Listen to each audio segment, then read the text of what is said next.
bem, você já sabe, quando você ouve esse oi, oi, oi, é porque está começando mais um podcast com essa que vos fala, Mariana Lima. Mas antes de eu apresentar os meus convidados mais do que especiais, eu quero pedir que você se inscreva no canal, ativa o sininho, comenta, curte, compartilha esse vídeo com pelo menos mais 3 pessoas, porque você sabe que sempre aqui você recebe um conteúdo de muito valor para sua vida profissional. Mas nesse novo tempo da 5ª temporada, eu queria te falar que nós estamos indo para um novo tempo de podcast.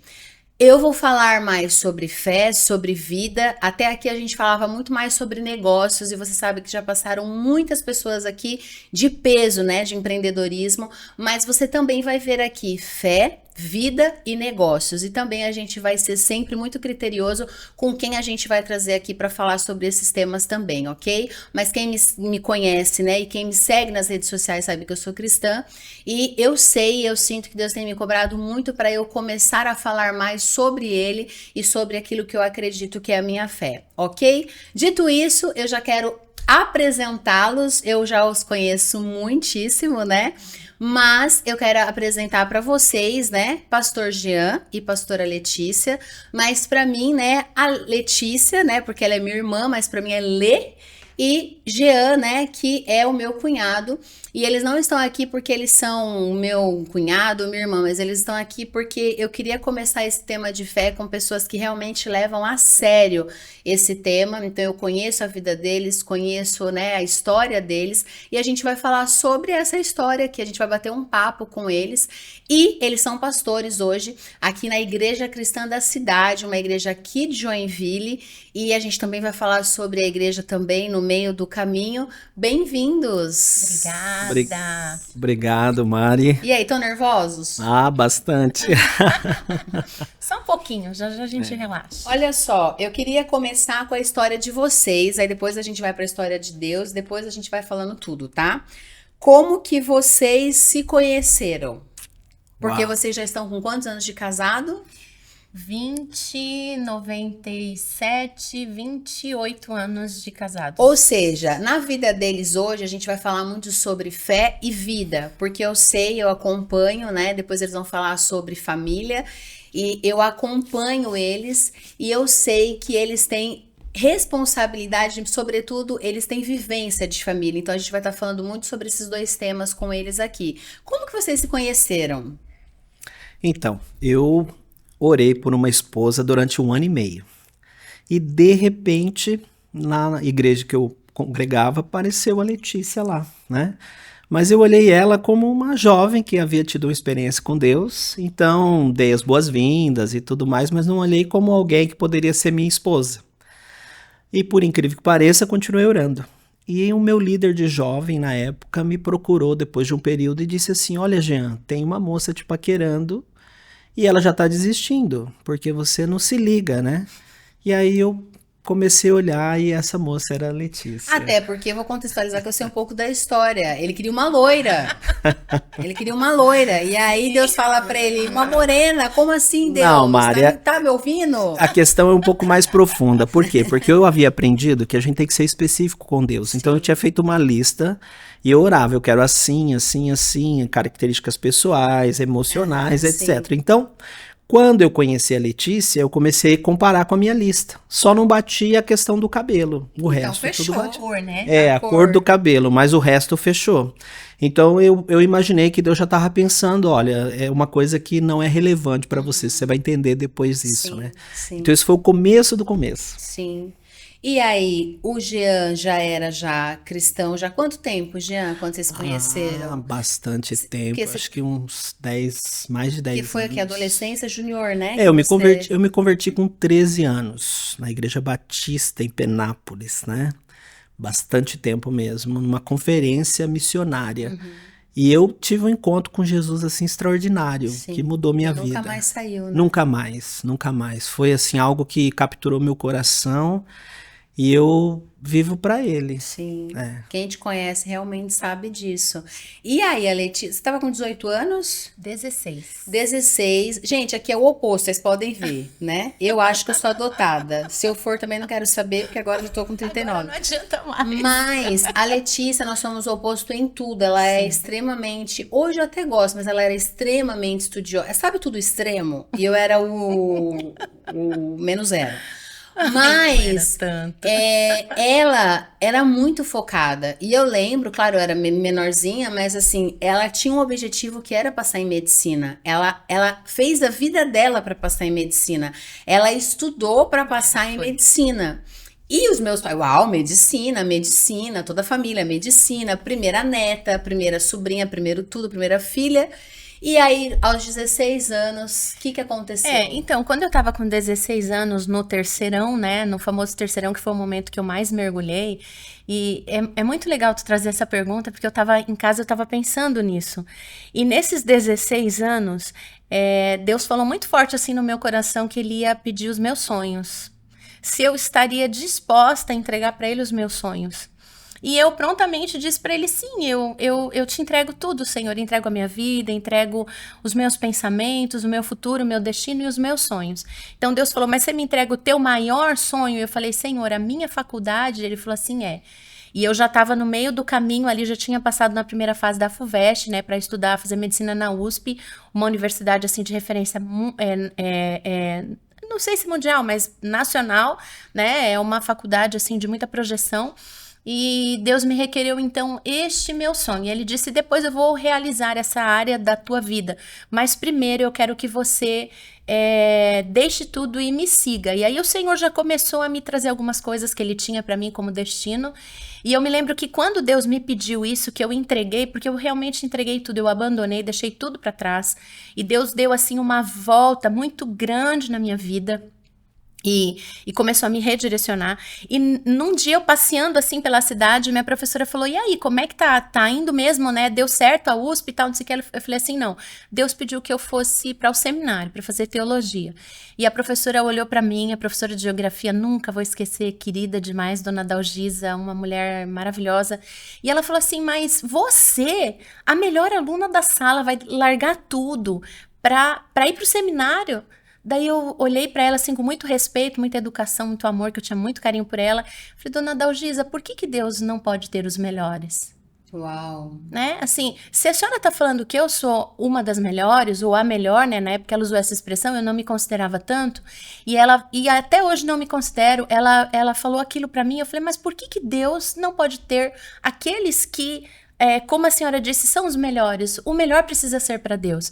E aí o Senhor me redirecionou e eu fui para um seminário ali perto de São Paulo. Mas só segura aí que eu não lembro, era pequenininha. Quando você falou pro pai e pra mãe, como que foi? Eles tiveram assim, eles não aceitaram tão bem. Porque era uma coisa que a gente vinha construindo desde Juntos, quando eu né? era Todo muito mundo, né? pequena, né? Toda a família. Sim. Então, não que eles tivessem decidido o meu destino, mas eu tinha Falado um o sonho, e sonho, aí todo mundo abraçou. compartilhei o sonho e o sonho passou a ser o nosso sonho, né? Porque é o teu, então é o meu também. Então, para eles entenderem essa nova fase que eu estava vivendo, também foi um desafio para eles. Eles também tiveram que fazer a entrega deles, né? Que é entregar a filha para a obra missionária. Então, hoje, eu me lembro até hoje a imagem mais marcante, assim, do meu relacionamento, né? Do tempo que a gente teve com a mãe, foi quando eu estava subindo num ônibus para ir em direção, então, ao chamado que Deus tinha me dado, quando a gente estava se dirigindo ali para Angola, né? E eu olhei para trás, a lembro minha dessa última cena, visão em Penápolis foi virar para trás, assim, na porta do ônibus, há muita gente ali na rodoviária que foi para nos dar tchau, mas ela ficou ali na porta, né, paradinha, e eu olhei para ela, aquela baixinha assim, abanando a mão e chorando muito, e eu também, né, então era a dor muito grande, assim, de deixar vocês, né, deixar o pai, a mãe, a irmã para trás e seguir, mas é o que a Bíblia pede para nós, né, a Bíblia diz que aquele que não tem coragem de negar a si mesmo, de deixar tudo para trás, deixar pai, mãe e tudo, e pegar a sua cruz e seguir o caminho que Deus, assim, direciona, né, não é digno do Senhor, porque Ele entregou tudo para nós, né, de Jesus. Então, assim, eu fiz tudo que eu fiz, assim, eu fiz com muito amor ao Senhor em primeiro lugar. Mesmo porque quando a gente abraça um chamado, se não for pelo tanto, né, que a gente ama o Senhor, a gente vai parar pelo caminho, porque não é fácil, né? Os desafios de um pastor, de alguém principalmente, e eu acho que não é principalmente, eu acho que aqueles que são sérios pagam um preço muito alto. A vida de um pastor, ela não é como as pessoas imaginam, aquele que vive do dinheiro dos outros, muito pelo contrário, aquele que vive na dependência de Deus, aquele que é sério, não é? Tanto que nós abrimos mão até deste direito, não é, que a Bíblia nos dá, e todos nós dois trabalhamos fora, né, secularmente também, e servimos ao Senhor com muita alegria e muito amor, assim, nós deixamos tudo, entregamos tudo, e Ele foi dando os passos e direcionando a gente aí para onde Ele queria. E eu queria ouvir do pastor Jean. E o pastor, quando que foi esse chamado? Então, Mari, foi longo, né? Porque eu conheci a Letícia e eu conheci ela, ela já tinha um chamado, né? E eu não tinha um chamado. Então começou assim, com relação ao namoro, Deus falou comigo, que era ela. E uns 3 meses assim, eu falei, vamos se conhecer, vamos ver se é isso mesmo. Mas depois Deus falou comigo, eu compartilhei com ela, eu falei, olha, é casamento. Depois de 3 meses, ela ficou assustada, eu falei, não é agora, mas eu tenho certeza. Só que aí a vida foi seguindo e a gente foi buscando Deus, servindo Deus, e começou esse conflito, porque desde o começo ela recebeu um chamado. Eu me lembro que Deus falou com ela de uma maneira muito clara, via ela, entrou uma missionária na igreja e falava assim, da parte do Senhor, dizendo que via ela com uma mala na mão e servindo ao Senhor. E eu falei, uau, e eu, né? Como é que é esse negócio? E comecei a falar com Deus, né? Então foi uma construção de muita oração. Deus, o Senhor tem um chamado para mim? Qual é? Né? E chegou um tempo, a Letícia foi para São Paulo no seminário, né? Depois ela fala sobre isso, né? No Vale da Bênção. E eu fui para o interior de São Paulo, no sentido totalmente oposto, né? E foi ali que Deus... A gente tinha namorado 1 ano e meio, né? Não, já 2 anos. No terceiro foi ali ano que de Deus namoro. nos distanciou. E foi ali E a gente foi te levar pro seminário, você lembra disso? Ali em Jales, né? E aí foi ali que Deus falou comigo, né? Deus falou comigo Deus fala muito comigo na palavra. Eu ouço a voz de Deus através das escrituras. É algo assim muito particular, sabe? E eu me recordo que eu estava no seminário e um dos nossos professores disse assim, olha, se você não tem um chamado, você está no lugar errado. Eu falei, Deus, eu não tenho um chamado, então eu vou embora, né? Mas tinha uma vigília, né, no pasto, todo mundo ali de joelho, e eu falei, Deus, se eu tenho um chamado, se o Senhor está me chamando, fala comigo, senão eu vou embora. E Deus falou comigo. Naquela hora, Ele me deu a sua palavra, Ele diz assim, olha, não digas que você é uma criança, não digas que você não sabe falar, porque aonde eu te enviar, você vai. Né? E eu sou contigo. E ali, assim, foi muito forte, muito pessoal, né?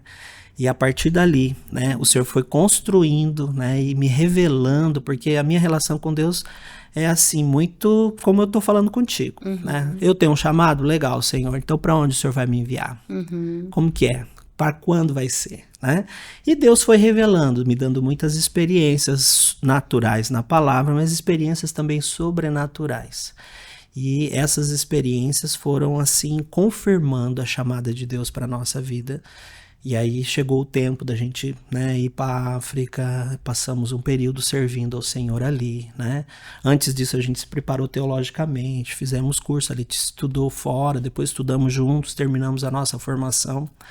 E, enfim, estamos nesse ministério, né, juntos, né? E eu olho para Deus hoje, eu falo, Deus não poderia ter me dado uma esposa melhor, porque há grandes desafios para você servir a Deus. Eu costumo dizer que quando a gente tem um encontro com Deus, a gente tem um encontro de amor.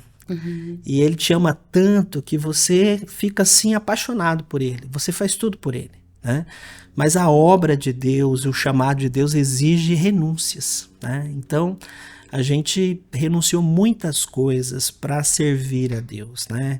Família, tempo de família, privilégios no Brasil, abrimos mão de tudo, né? Emprego depois, né? Emprego. Que a Letícia tinha o emprego, a casa que vocês venderam, né? Recém-casados, né? Com filho e tudo mais. Mas o Senhor, Ele vai te capacitando na medida que você vai avançando e servindo. Então eu acredito que não é porque nós nós estamos na obra de Deus não porque nós somos especiais e somos diferentes, temos mais habilidades, capacitação, não.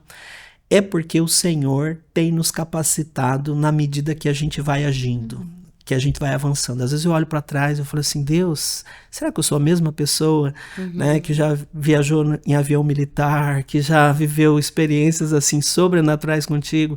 Mas o Senhor diz, sim, sempre foi eu contigo, né? E desde lá até aqui é o Senhor presente e cuidando, guiando e inspirando.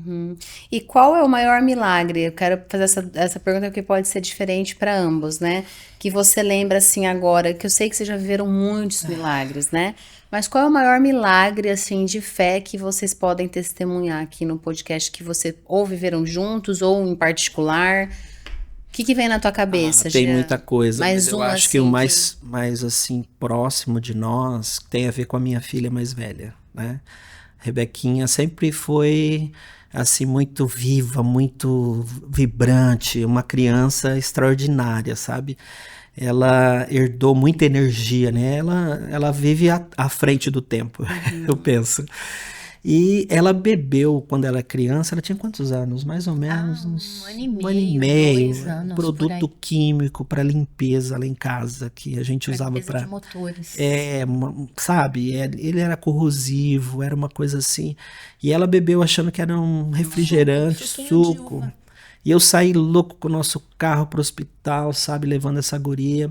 E entramos no hospital e eu falando com Deus, a Letícia entrou com ela e eu falando com Deus, Deus, não permita que o Senhor deu a nossa filha. Então a gente sabe que foi Deus que deu. Eu falei assim, Deus, não permita que ela parta já, né? Que seja assim tão rápido. E aquela coisa do coração do pai, né? E aí tinha uma senhora ali fora, ela foi instrumento de Deus para mim. Eu estava esperando, ela disse assim, ô pai, fica tranquilo. Porque Deus manda um anjo para cuidar de cada criança. Então o anjo da tua criança está cuidando dela. E aí eu fiquei assim, olhando para aquela mulher, falei, uau. E ela não sabia o que tinha acontecido, né? Nada. Ela não tinha a menor ideia. Quando eu entrei, né, eu falei, Deus, e aquela oração, Pai, coloca a minha filha nas tuas mãos. E quando eu entrei, eu vi a Rebeca, naquele bercinho, com as pernas para cima, batendo no berço, aquilo no meu coração, né? Brincando assim, né? Com as Brincando, perninhas. nada tinha acontecido. A médica deixou ela em observação, ela falou, pai, nada aconteceu. E contrário assim ao que seria normal, né? sim. Então a gente viveu um grande milagre na nossa família. Esse foi um deles, né? E eu sempre recordo disso com muita gratidão ao Senhor. E você é o mesmo ou tem algum outro Então, que você na lembrou? verdade, eu acho que eu não lembro de um momento específico, porque realmente foram várias coisas que Deus fez, né? Muita provisão, muita resposta, assim, muito rápida. O fato da gente conseguir, em alguns momentos, assim, muito desafiadores, ouvir uma direção muito clara e específica da parte do Senhor.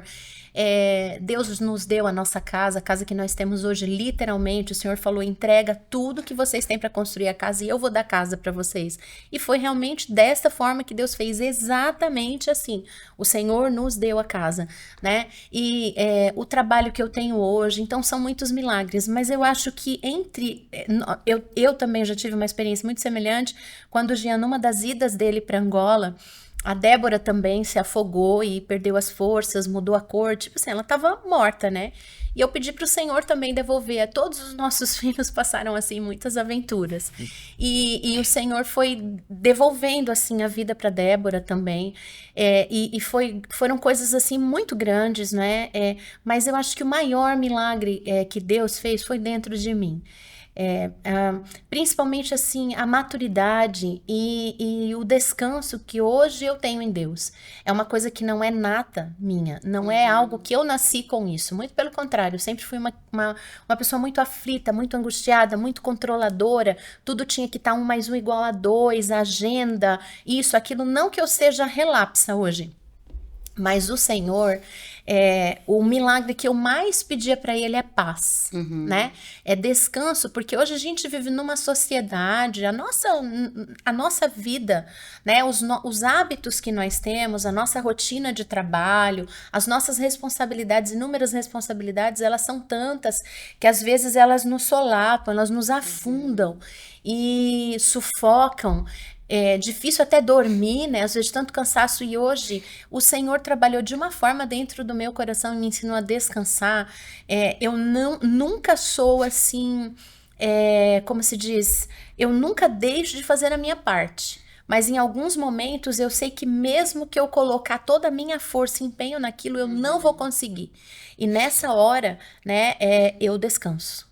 Eu falo, Senhor, o que cabe a mim eu faço. Eu não me entristeço por aquilo que está fora do meu coração. E isso não veio de nada, não veio de nenhum curso, não veio de nenhum livro, não veio de nenhuma mentalização ou de nada. Veio dos meus momentos, eu e o Senhor, né, ali no meu a sós com Deus, e eu falando, Deus, eu preciso vencer isso, porque eu já tive síndrome do pânico, o Senhor me curou, não porque eu não estava disposta a buscar ajuda de médicos, nada disso, mas o Senhor decidiu que faria dessa forma, né, usando pessoas ali nesse suporte, nessa minha ajuda, me dando uma rede de apoio para eu sair daquele lugar obscuro que eu tinha entrado, né, a depressão. Eu tomaria remédio, iria por esse caminho, com certeza, sem sombra de dúvida. Acredito na ciência, fiz biologia, né, depois, mas assim, eu entendi que aquele momento seria até mesmo para compartilhar, né? Deus estaria fazendo de uma forma assim que veio das mãos dele mesmo. Mas hoje, esse descanso que eu tenho dentro da minha alma, eu acho que é o maior milagre que eu já vivi, né? Não que, meu Deus, né? Todas as vezes que Deus cuidou da nossa casa, da nossa família, dos nossos filhos, não estou menosprezando isso. Mas se eu não tivesse essa paz, eu não conseguiria usufruir tudo isso que o Senhor nos deu. Sim. Tudo que o Senhor manteve, né? Eu tenho paz. Então, algumas pessoas vão reagir sempre bem comigo? Não. Eu vou ter desafios na vida? Claro que vou. Só que eu não posso perder noites de sono por causa disso. Esse sono nunca mais será recuperado. E tudo na vida vai passar. Eu acho que a idade também, né? O Jean já tá com 50, não sei se podia falar, né? Nem perguntei antes. Eu já com 47, quase 48. Então você aprende a olhar para trás e ver que tudo passa. Não existe dor que dure para sempre. Não existe também alegria que dure para sempre. Tudo vai passar. Sim. Uma hora o teu carro tá lá, né? Imagina você ali com um carro 1000 andando numa rodovia que tem os seus altos e baixos. Uma hora o teu carro vai estar subindo com grande dificuldade. Depois você pode descer e curtir, né?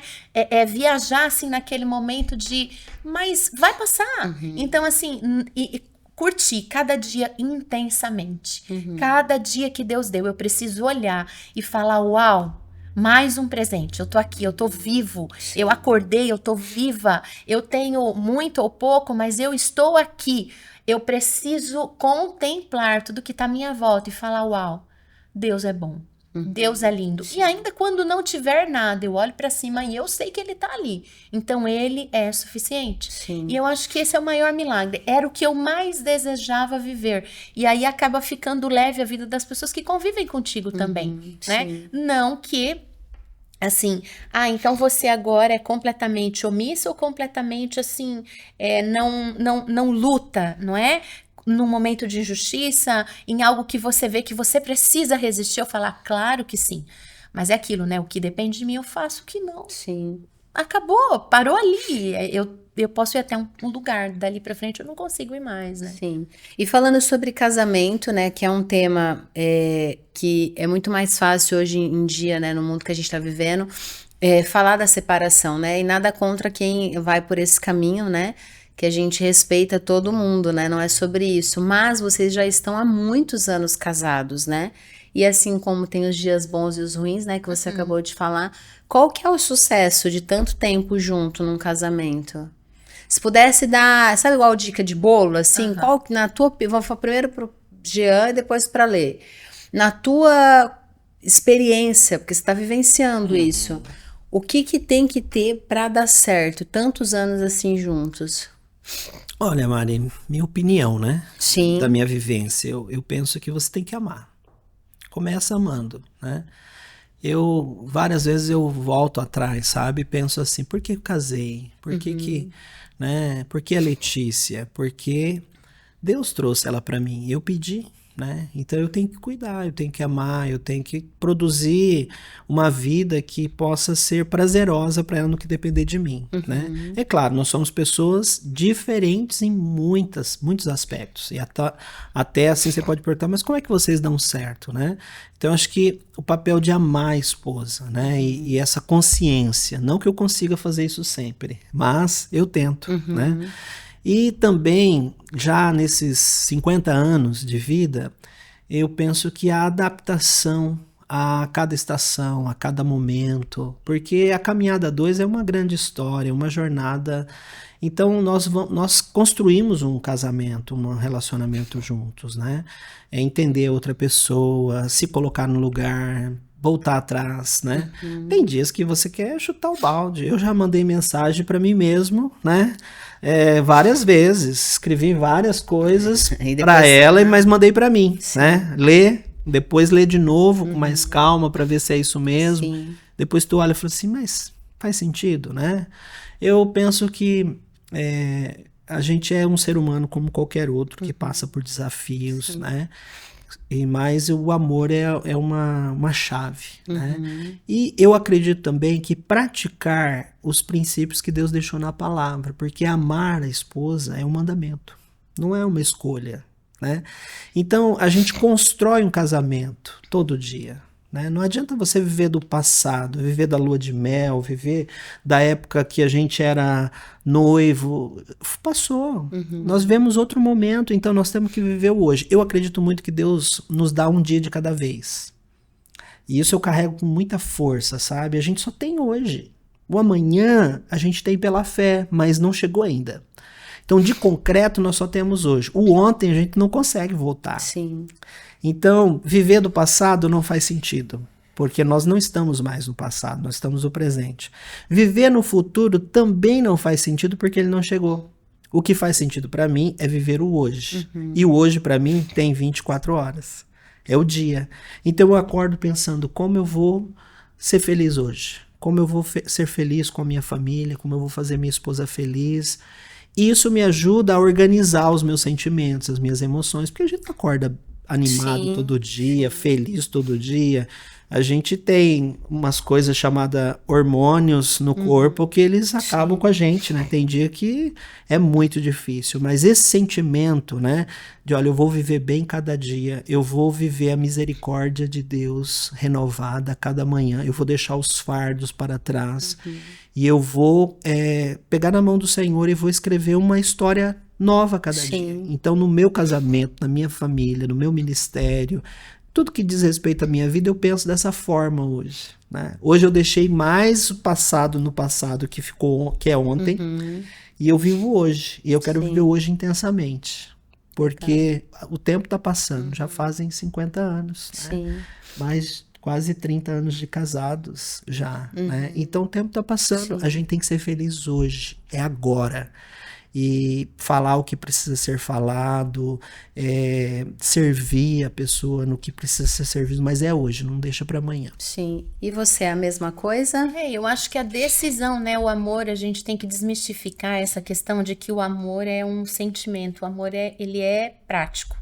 Né? Quando Deus fala acerca de amor, ele fala de coisas concretas.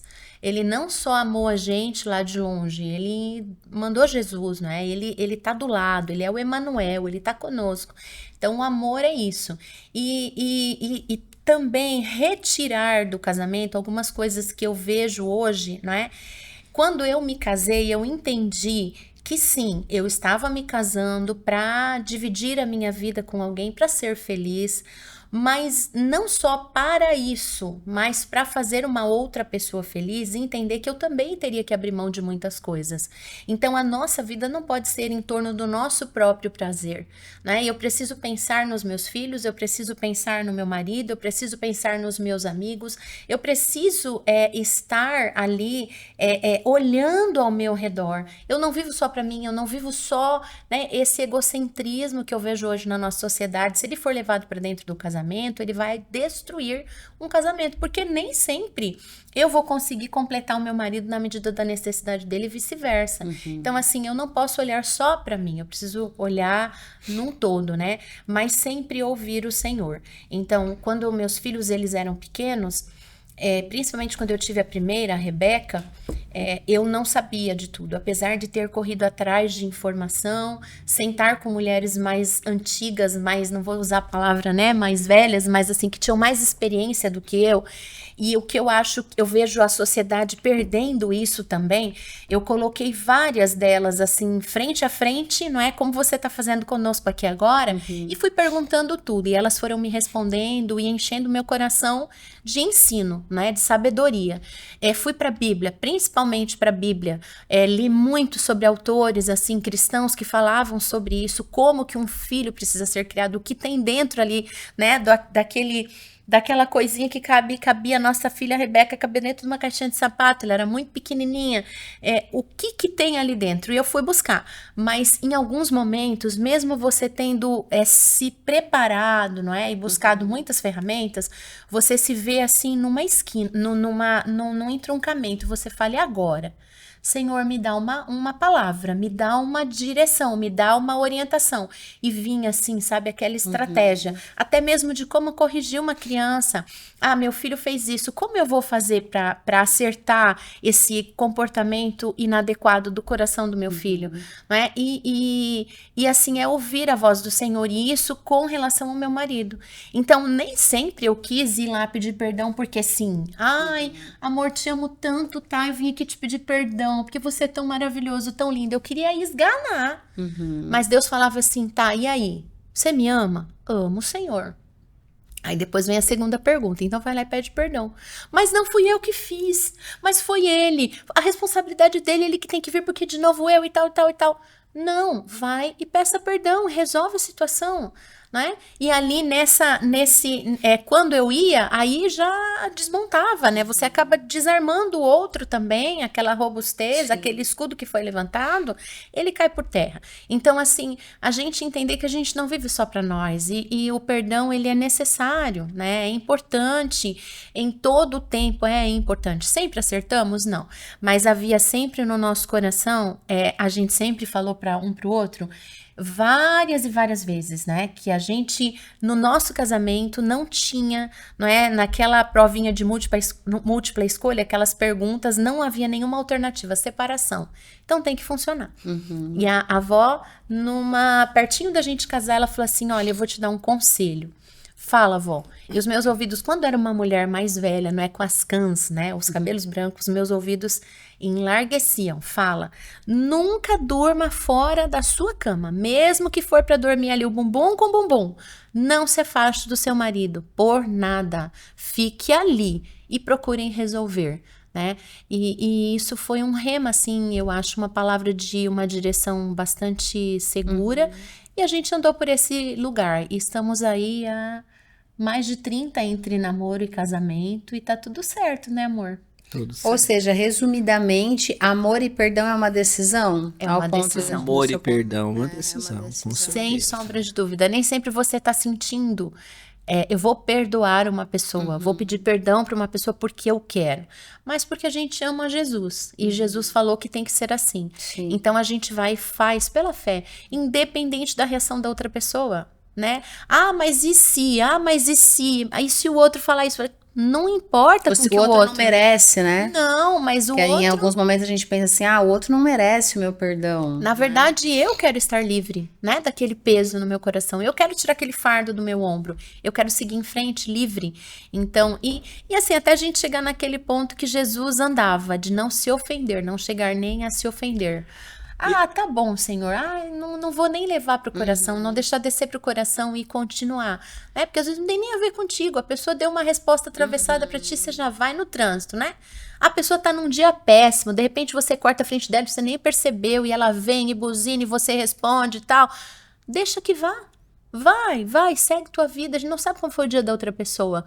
Né? Então, assim, viver bem, estar tranquilo, estar em paz, e não tem a ver com você, às vezes, o que as outras pessoas estão despejando sobre você, não deixar aquilo entrar e descer, né? E seguir. Eu penso também, Mari, que um dos segredos é você compreender as diferenças. Por quê? Porque casamento é pessoas diferentes, né? Entender que somos diferentes nos ajuda a se colocar no lugar da outra pessoa, né? E quanto mais tempo de convivência você tem, quanto mais prática você tem nessa área, então a gente percebe, assim, claramente as diferenças do comportamento, da visão de mundo, dos sentimentos, né? O universo de cada pessoa é muito particular. Então você se casa, se torna um. A Bíblia diz, olha, deixará o homem seu pai e sua mãe, se unirá a sua mulher, serão ambos uma só carne. Não é só união íntima, mas é sexual, união de propósito, de tudo. Construir isso é difícil, porque são pessoas diferentes, com histórias diferentes, com visão de mundo diferentes. Entender aprender a compreender o outro e aceitar isso é o desafio do casamento. Mas a Bíblia nos ensina, né? Quando a gente pede, por exemplo, eu penso a minha história, né? Eu pedi para Deus uma esposa e Deus deu, e Deus confirmou, né? Agora, eu não posso dizer, Deus, o senhor esqueceu que tem alguma coisa aqui que eu não gostei? Né? Deus sabia o que estava fazendo, né? E faz parte do pacote, né? De ambas as partes. Quando a gente encontra algum desafio, né? Eu digo assim para ela, ó, nós vamos ter que arrumar uma solução. Por quê? Porque a gente vai viver bastante tempo e vai demorar para a gente partir para a eternidade. Sim. E como a gente tem um propósito de seguir juntos até o fim, né?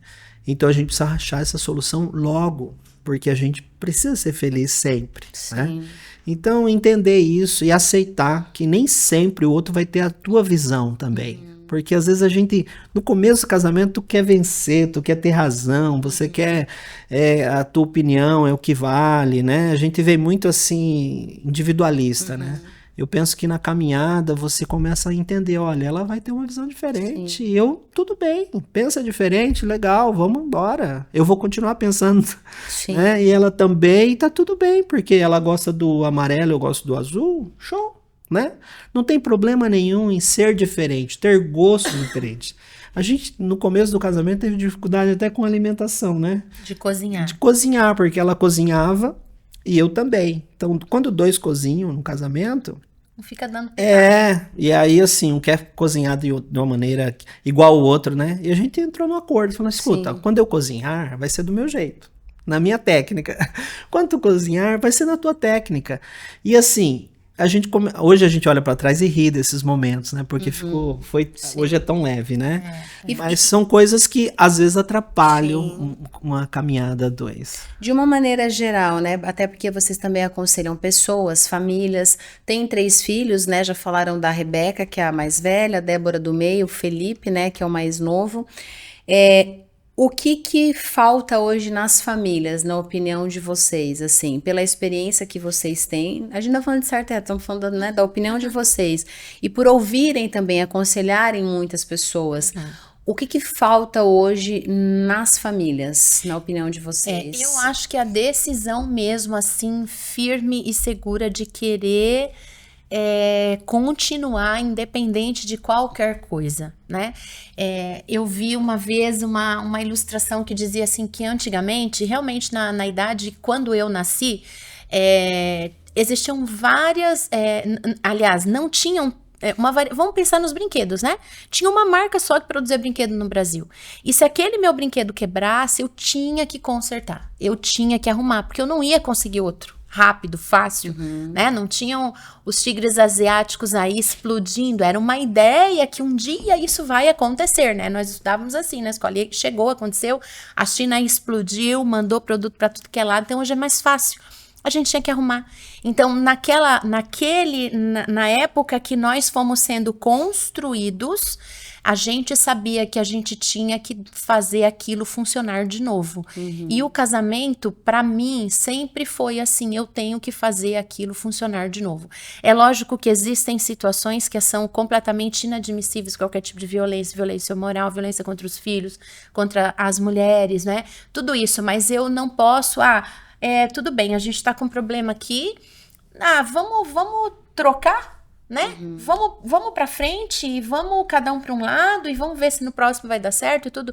E a gente já ouviu falar que estatisticamente as pessoas que estão no segundo casamento, elas vão continuar tendo as mesmas dificuldades que tiveram no primeiro, vão para o terceiro casamento, vão continuar tendo as mesmas dificuldades do segundo casamento, porque o problema normalmente está dentro de nós. Então eu preciso resolver dentro de mim, para que eu consiga ter uma família sólida, uma família assim firme. Pai e mãe precisam estar seguros do que eles querem plantar no coração dos filhos e ambos caminharem na mesma direção.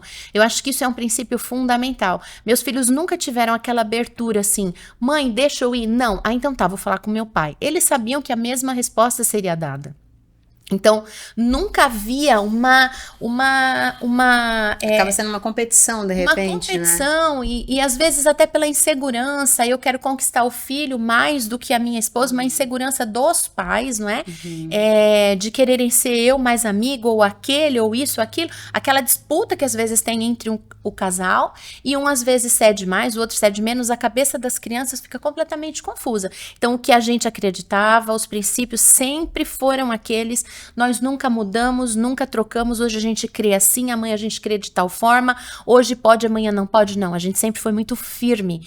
E sempre eu estive muito ao lado dos meus filhos. Então, nós passamos bastante dificuldades financeiras, porque até que os meus filhos tivessem uma idade assim adequada para que eu voltasse para o mercado de trabalho, eu fiquei em casa, né? Até que o Felipe tivesse uma idade assim que ele conseguisse andar, né? Não só porque até hoje, não é, pai e mãe estão ali, eles não são dependentes de nós, não é? Nós tivemos sempre aquela criação de que eles tinham que entender que toda decisão traz consequências, boas ou não, né? Então eles tinham que saber muito bem decidir assim de uma forma bastante assertiva, mas a gente nunca teve um duplo pensamento, é aquilo e pronto. E eu estava sempre ali do lado, né? Então, eu estava fazendo alguma coisa em casa, eu estava vendo o que eles estavam fazendo.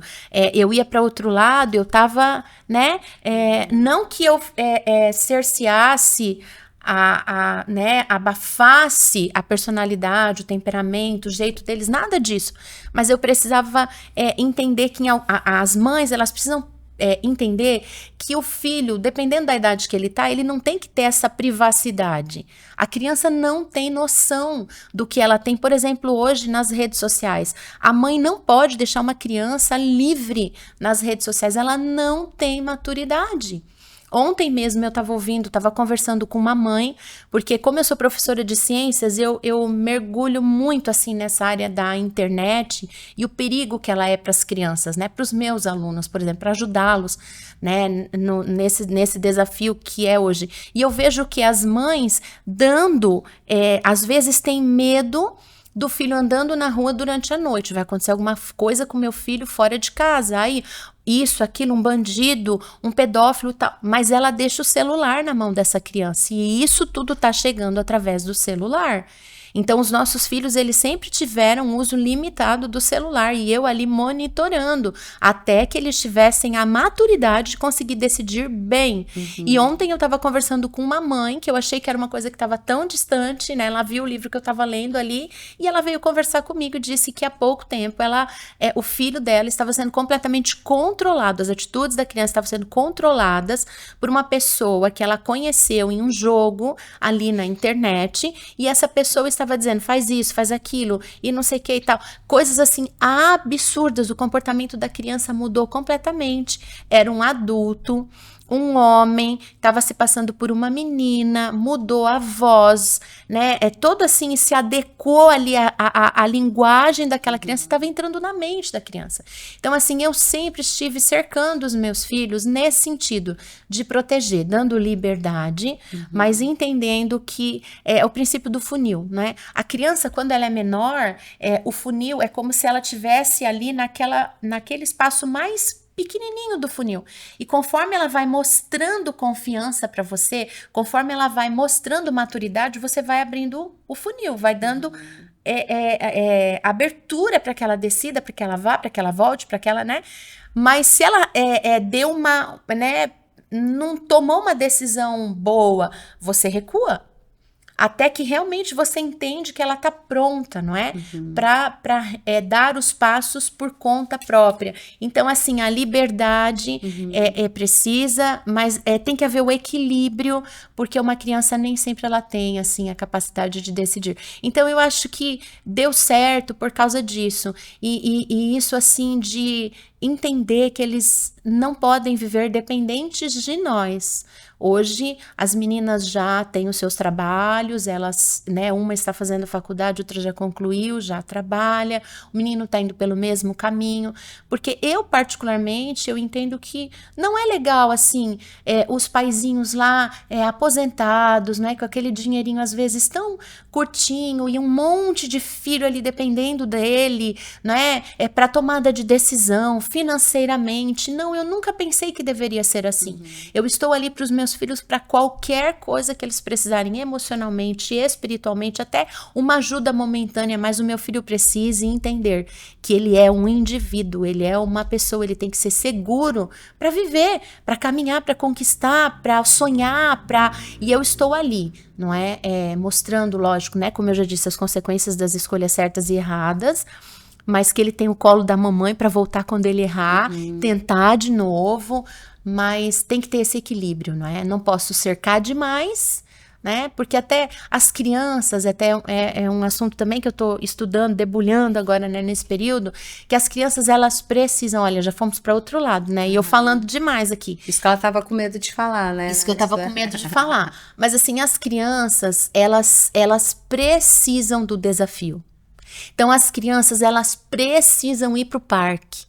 Elas precisam subir, descer, correr. Ai, mas vai cair. Ai, não, mas não vai. Não, não é nesse sentido de proteção que eu estou falando, mas são os perigos reais. Mas a criança, ela precisa do olho no olho, ela precisa brincar, ela precisa ter liberdade na brincadeira. Não pode ser uma brincadeira o tempo todo controlada. Ela tem que saber que eu preciso deixar minha criança ficar com o pé no chão, sim, pisar na grama, pegar na terra. Isso tudo é necessário. São coisas assim tão simples, mas que estão desenvolvendo áreas importantes do cérebro, que o celular tá roubando. Então a criança, ela tá ali fixada naquele celular o tempo todo e o cérebro dela não tá se desenvolvendo. Até os 5 anos, a criança, ela não deveria ter acesso a telas em hipótese alguma, que é o período em que os neurônios, eles estão sendo formados, né? Até os 14 anos, ela ainda não tem a sabedoria, o conhecimento para estar fora dos perigos que a internet oferece para essa criança. O seguro seria que as crianças só tivessem celular a partir dos 14 anos, né? Então agora nós temos uma lei nas escolas de que as crianças não podem levar o celular para a escola, porque realmente não havia convivência. É o lugar onde as crianças mais deveriam conversar, interagir, criar, crescer, né? Ser livres para pensar, para descobrir, para se desenvolverem. E elas estavam no celular o tempo todo. Sim. Né? E hoje isso não tem mais. Então, assim, eu acho que o segredo é uma mãe que ela entende o equilíbrio entre a liberdade, mas a liberdade é vigiada no sentido, assim, de você cuidar, né, dos perigos que hoje são reais. Sim. E que estão dentro da nossa casa. Quer complementar, pastor? Eu quero, porque assim, tem o universo masculino, né, da família, a lei deu a visão feminina, né, da mulher, né, da mãe, da mulher, mas eu penso que o desafio para o homem é que está fora de casa, né, mas a grande parte do tempo, e chegar em casa, tem filho, e entender que a criança, ela vai crescendo, e na medida que ela vai desenvolvendo, ela necessita ela tem necessidades diferentes também, mas ela sempre vai precisar da presença do pai, né, o pai precisa ser um pai presente. Não adianta estar em casa e estar no celular, conforme foi falado. Não adianta estar em casa e estar assistindo televisão, né? A criança está ali do lado. O pai precisa estar presente, precisa, dependendo da idade, brincar, se divertir, né? Ter o olho no olho. Com os meus filhos agora já estão maduros, né? Então eu tenho conversa de olho no olho, de homem para homem. Senta aqui, olha, eu quero como que você trata uma mulher, como você organiza as suas finanças, como você deve organizar o seu guarda-roupa, o seu quarto, as coisas, né? As suas coisas. Então é uma palavra aberta, né? Mas presente. Eu acho que se eu pudesse deixar assim um conteúdo pai, seja um pai presente, né?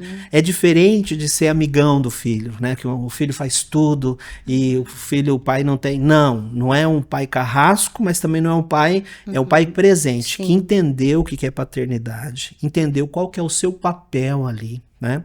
E eu penso que também com o casal, se ele precisa, para chegar nesse nível de caminhada, ele precisa entender o que é concordância. Porque a gente conversou muito sobre o que vamos fazer nessa fase, qual é a nossa opinião. Houve momentos que nós falamos assim, qual é a visão da nossa família com relação a tal coisa? A nossa visão será essa. Então nós vamos instruir as nossas crianças nesse sentido. Então a gente não viveu esse momento de dizer, fala para o pai, fala para a mãe, porque é uma coisa só. Porque eles já sabiam que nós tínhamos, assim, unidade nesse propósito, né? Então eu diria, pai, mesmo diante grandes desafios, cansaço, né? A gente trabalha mais do que deveria, né, normalmente, mas se nós temos filhos, é um privilégio que Deus nos deu e também um dever. Nós temos deveres, né? E nós precisamos cumprir esse dever de ser pai, de estar presente, né? De amar essa criança, às vezes corrigindo, às vezes, né?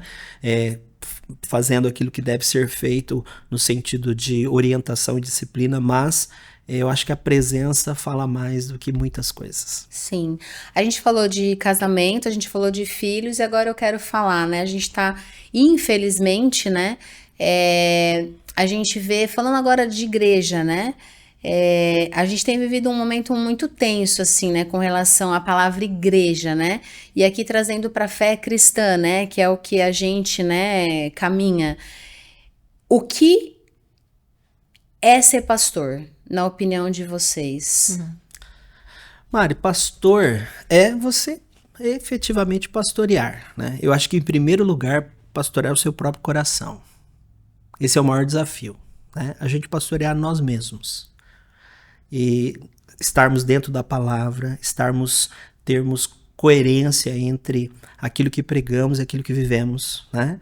Então eu acredito muito nisso. Você começa pastoreando o seu próprio coração, né? Depois você vai olhar para sua família, pastorear a sua casa. Depois você vai pastorear a igreja do Senhor.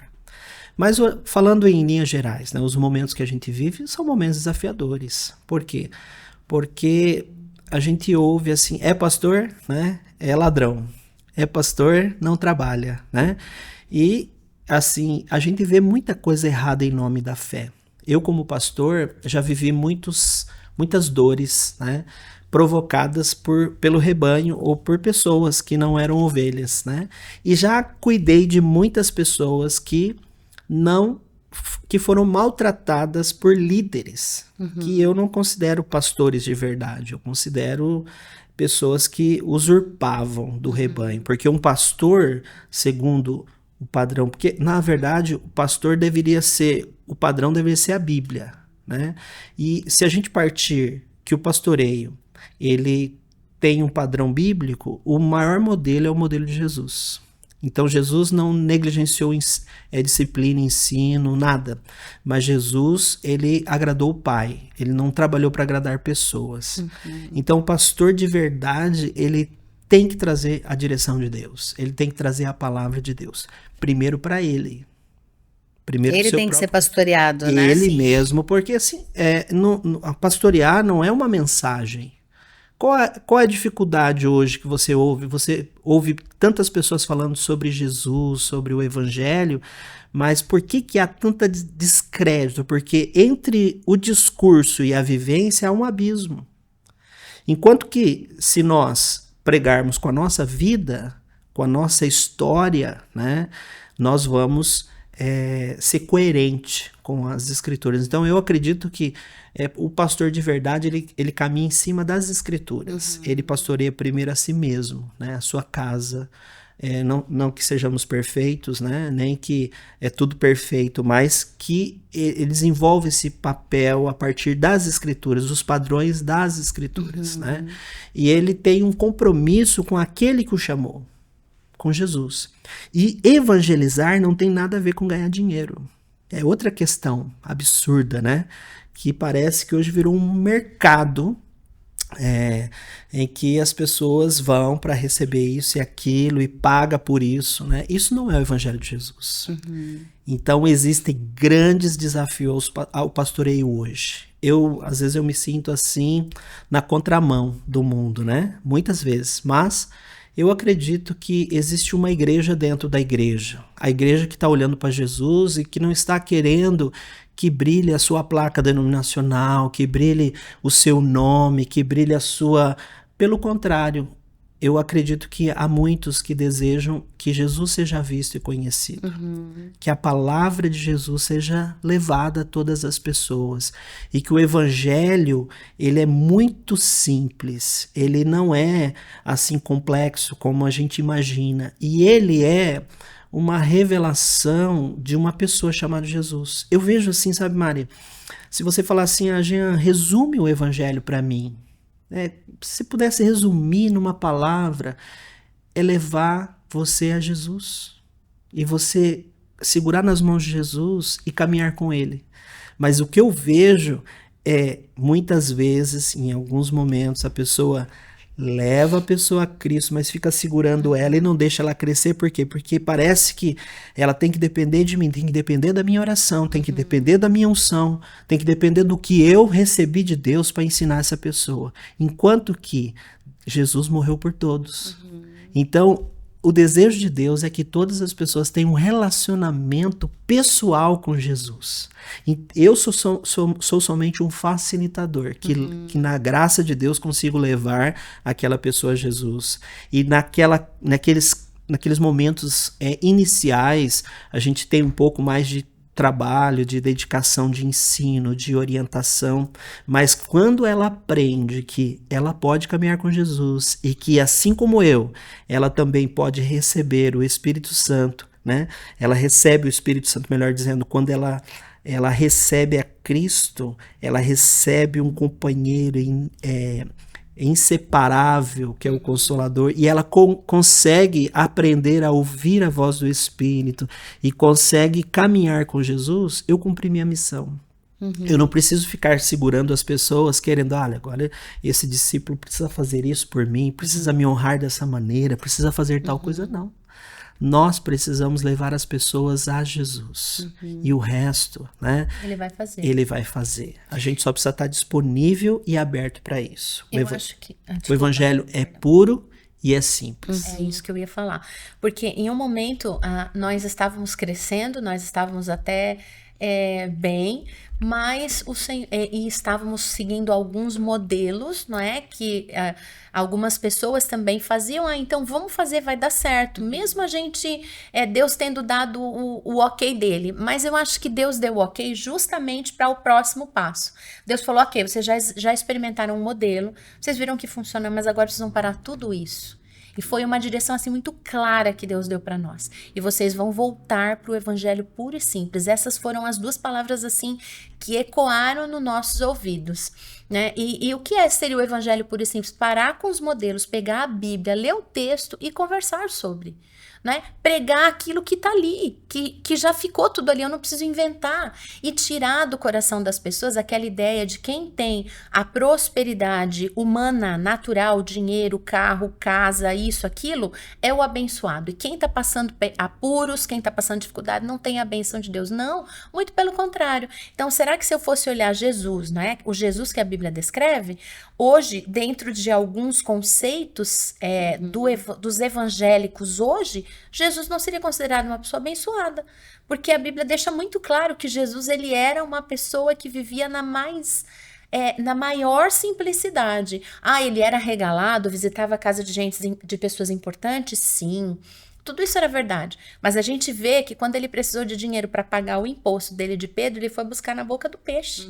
Se ele tivesse no bolso, ele pegaria do bolso e tá aqui, paga, vamos lá, vamos fazer festa, vamos isso. Quando ele estava no casamento que tinha acabado o vinho, se ele fosse assim tão próspero e tão abençoado, como as pessoas entendem que é o conceito de bênção ou não, ele teria ido lá na vendinha do lado e vem, traz mais vinho. Não, quando ele precisou alimentar uma multidão, os discípulos falam, Jesus Jesus, mas a gente precisava de muito dinheiro para dar de comer para esse povo aqui. Ele falou, não, deem vocês de comer, através do quê? Através da fé. Então, a gratidão, que é outro ponto importante também, né? As pessoas precisam ser agradecidas pelo muito e pelo pouco, pelo dia bom, pelo dia mal. Então, a gratidão, ela produz coisas no mundo espiritual que depois elas vêm para tua mão também, Sim. né? No sentido assim, eles estavam lá, 5 pães e 2 peixes. Jesus não levantou aqueles pães e peixes e falou, Deus multiplica, Deus e o Senhor, obrigado.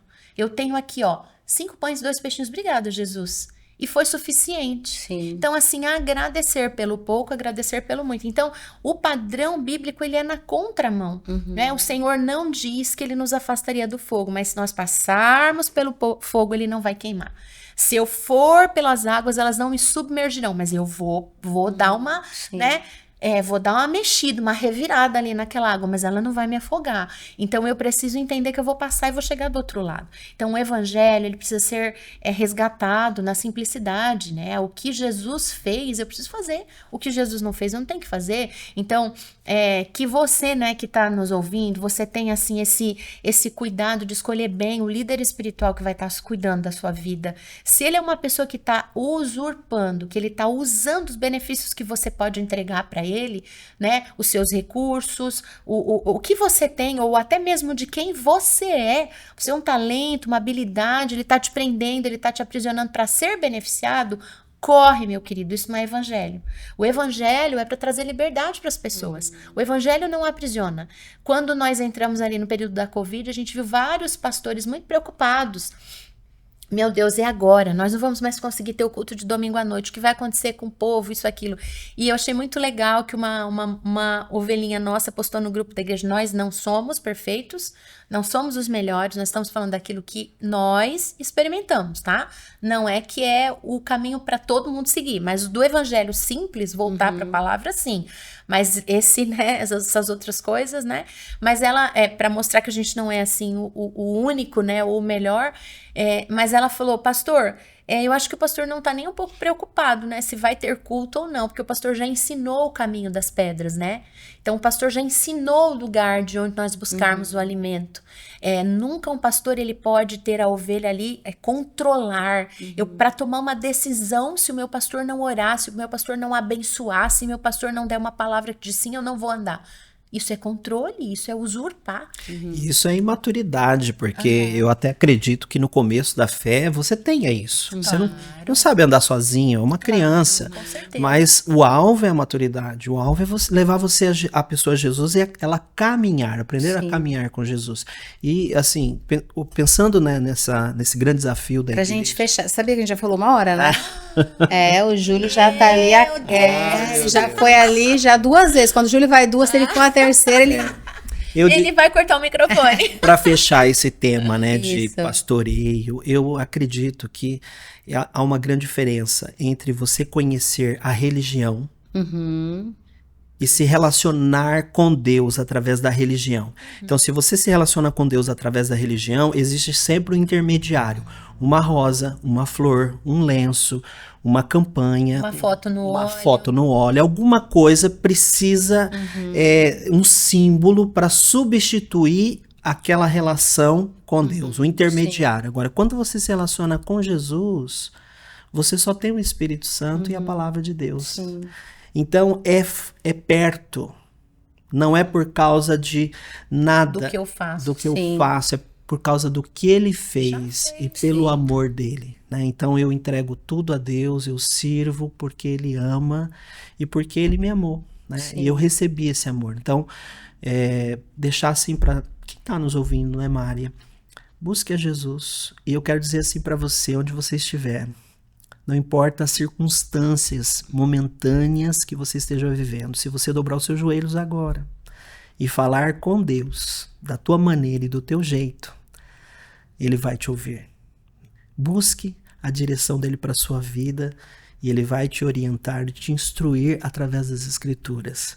E eu tenho certeza que ele vai colocar pessoas para te ajudar nessa caminhada, mas creia que Deus quer se revelar a você de uma maneira pessoal.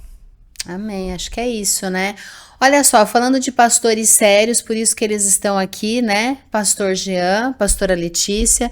Em vários momentos aí no nosso bate-papo vai aparecer, está aparecendo, já apareceu o @ deles, tá? Então você vai lá, vai comentar também, né? A gente vai fazer recortes desse podcast também. Vai lá, comenta, siga eles. Se você é aqui de Joinville, né? Tá precisando de uma igreja séria, pastores responsáveis, não perfeitos, mas pastores responsáveis, segundo o coração de Deus, né? Hoje eles pastoreiam a igreja cristã da cidade aqui de Joinville. Você pode também depois aí buscar no Instagram. Siga eles também, né? E eu tenho certeza que vocês vão ser muito edificados. E é claro, né? Não poderia deixar de pedir para você se inscrever no canal, ativar o sininho, compartilhar, né? Hoje nós falamos muito sobre fé, sobre família, né? Sobre igreja. Se você sabe, né, que tem pessoas que nesses 3 pilares, né, tem alguma dificuldade, tá sofrendo, né, tá fora de uma igreja, manda, eu tenho certeza que essa pessoa vai ser edificada. Para vocês dois, vocês gostaram? Ai, gostei. Amei, Mari, que experiência Mais boa. leve, legal, tranquilo, né? bom, E quero bom. dizer para você, assim,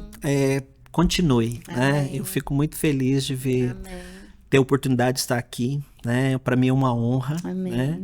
E eu queria dizer para você que o que você está fazendo tem uma relevância extraordinária, Amém. né? Continue. Amém. Deus é amém, contigo. Amém. Voltem sempre. Obrigada, né? Minha irmã, gente, não Orgulho. parece, mas é minha irmã. Mas a voz é a mesma, a voz é a gente, a mesma, voz é verdade. prova. Ó, até o próximo episódio, então. Deus te abençoe. Se joga, vamos dar-lhe.